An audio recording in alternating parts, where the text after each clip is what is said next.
বৈশিষ্ট্য জানিয়েছেন। अस्माकं तु विशिष्टाये तन्निबोध द्विजोत्तम नायका मम सैन्यस्य संज्ञार्थं तन्ब्रूवीमि ते।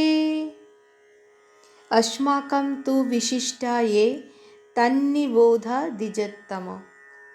দুর্যোধন দ্রোণাচার্যকে বললেন যে, হে দ্বিজশ্রেষ্ঠ, যেমন পাণ্ডবদের সৈন্যদলে শ্রেষ্ঠ মহারথী আছেন, তেমনি আমাদের সৈন্যদলেও তার চেয়ে কম বৈশিষ্ট্যপূর্ণ মহারথী নেই, বরং ওদের মহারথীদের থেকেও বেশি বৈশিষ্ট্যপূর্ণরা আছেন।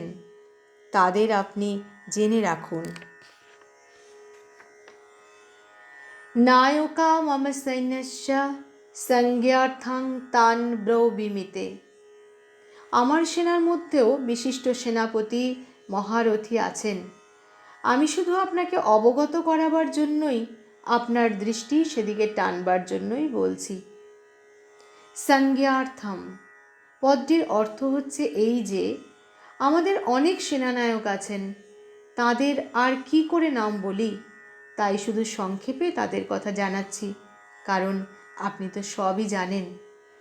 এই শ্লোকটিতে দুর্যোধনের এমন ভাব দেখা যায় যে তার পক্ষ যেন কোনো দিক থেকেই দুর্বল নয়, কিন্তু রাজনীতি অনুযায়ী শত্রুপক্ষ যত কম শক্তিশালী হোক আর নিজ পক্ষ যত বেশি শক্তিশালী হোক না কেন, এইরূপ অবস্থাতেও শত্রুপক্ষকে কমজোর ভাবা উচিত নয়, আর নিজের মধ্যে উপেক্ষা, উদাসীনতা ইত্যাদির চিন্তা একটুও আনা উচিত নয়। এই জন্য সাবধানতা অবলম্বন করবার জন্যই আমি ওদের সৈন্যদের কথা বলেছি, এবং এখন আমাদের সৈন্যের কথা বলছি। দ্বিতীয় ব্যাপার হচ্ছে এই যে, পাণ্ডব সেনাদের দেখে দুর্যোধনের ওপর এক বিরাট প্রভাব পড়েছিল, এবং তার মনে কিছুটা ভীতিভাবও এসেছিল, কারণ সংখ্যায় কম হলেও পাণ্ডব সেনাদলে অনেক ধর্মাত্মা ব্যক্তি ছিলেন। তাছাড়া স্বয়ং ভগবান সেখানে ছিলেন। যে পক্ষে ধর্ম ও ভগবান থাকেন, সেই পক্ষের এক বিরাট প্রভাব সকলের ওপর পড়ে। অত্যন্ত পাপী এবং অতি দুষ্ট ব্যক্তির ওপরও তার প্রভাব পড়ে। শুধু তাই নয়, পশু পাখি, বৃক্ষলতা ইত্যাদির ওপরেও তার প্রভাব পড়ে, কারণ ধর্ম ও ভগবান নিত্য। যত উচ্চ শক্তি সম্পন্ন জাগতিক শক্তি হোক না কেন, তা সবই অনিত্য, অর্থাৎ মরণশীল। তাই দুর্যোধনের ওপর পাণ্ডব সৈন্যদের এক বিরাট প্রভাব পড়েছিল। তবু তার জাগতিক শক্তির ওপর বেশি বিশ্বাস থাকায় দুর্যোধন দ্রোণাচার্যের মনে আস্থা আনবার জন্য বলেছিলেন যে, আমাদের পক্ষে যে বৈশিষ্ট্য আছে তা পাণ্ডব সৈন্যদের মধ্যে নেই, সুতরাং আমরা অতি সহজেই বিজয়ী হব। ভবন ভীষ্মশ্চ কর্ণশ্চ কৃপশ্চ শমিতিঞ্জয়ঃ অশ্বত্থামা বিকর্ণশ্চ সৌমদত্তিস্তথৈব চ। ভবান ভীষ্মশ্চ, আপনি এবং পিতামহ ভীষ্ম উভয়ই অত্যন্ত বিশিষ্ট ব্যক্তি। আপনাদের দুজনের সমকক্ষ পৃথিবীতে তৃতীয় কেউ নেই। আপনাদের দুজনের মধ্যে যদি একজনও সমস্ত শক্তি দিয়ে যুদ্ধ করেন, তাহলে দেবতা, যক্ষ, রাক্ষস, মানুষ ইত্যাদির মধ্যে এমন কেউ নেই যে আপনাদের সামনে টিকতে পারে। আপনাদের উভয়ের পরাক্রম জগৎ প্রসিদ্ধ। পিতামহ ভীষ্ম আবাল্য ব্রহ্মচারী এবং ইচ্ছামৃত্যু বরপ্রাপ্ত, অর্থাৎ তার ইচ্ছা বিনা কেউ তাকে বধ করতে পারবে না। কর্ণশ্চ, কর্ণও মস্ত বড় যোদ্ধা। আমার বিশ্বাস যে তিনি একাই পাণ্ডব সেনাদের পরাজিত করতে সক্ষম, তার সঙ্গে অর্জুনও পেরে ওঠে না। এইরূপ কর্ণও আমাদের পক্ষেই আছেন।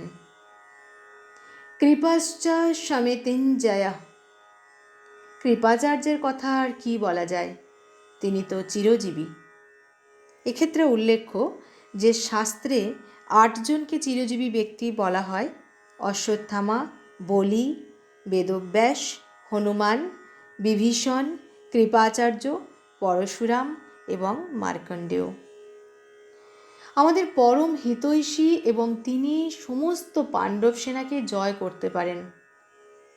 এখানে যদিও দ্রোণাচার্য এবং ভীষ্মের পরে কৃপাচার্যের নামই দুর্যোধনের বলা উচিত ছিল, কিন্তু দুর্যোধনের কর্ণের উপর যত বিশ্বাস ছিল কৃপাচার্যের ওপর তত ছিল না, তাই কর্ণের নাম এর মধ্যেই এসে পড়েছিল।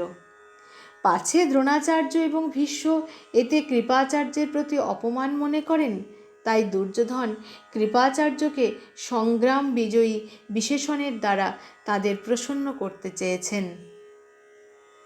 অশ্বত্থামা, ইনি চিরজীবী এবং আপনারই পুত্র। ইনিও বড় যোদ্ধা এবং আপনার কাছে অস্ত্রবিদ্যা শিক্ষা করেছেন। অস্ত্রবিদ্যায় ইনি অতি নিপুণ। বিকর্ণশ্চ সৌম্যদত্তিস্তথৈব চ। আপনি মনে করবেন না যে শুধু পাণ্ডবগণই ধর্মাত্মা। আমাদের পক্ষে আমার ভাই বিকর্ণ অত্যন্ত ধর্মাত্মা এবং যুদ্ধবীর।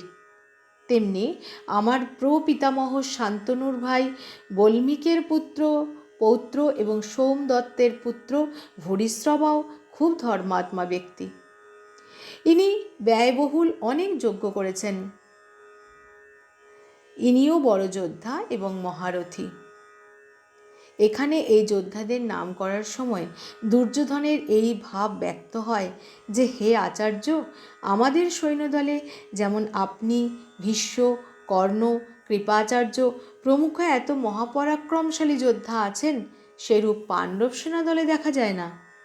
আমাদের সেনাদলে কৃপাচার্য এবং অশ্বত্থামা এরা দুজন চিরজীবী, কিন্তু পাণ্ডব সৈন্যদলে সেরকম একজনও নেই।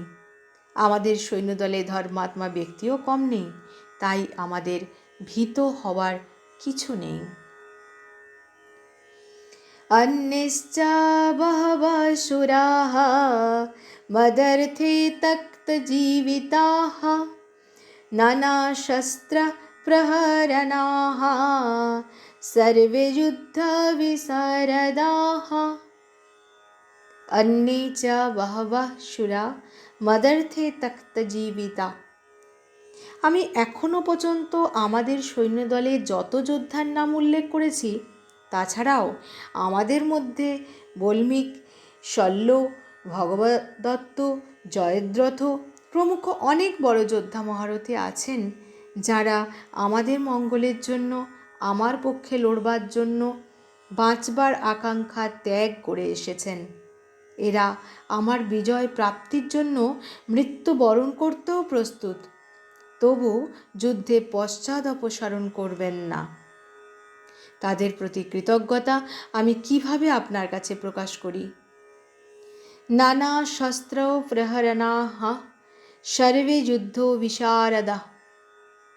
এরা হস্তে ধারণ করেন চালনাযোগ্য আয়ুধ তথা তরবারি, গদা, ত্রিশূল ইত্যাদি ব্যবহারে নিপুণ এবং হস্ত নিক্ষেপের অস্ত্র যেমন বাণ, বর্ষা ইত্যাদির চালনাতেও পারদর্শী।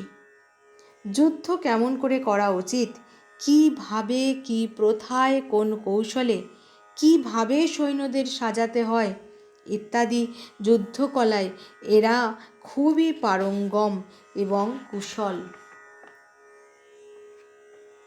ওম শ্রীহরি।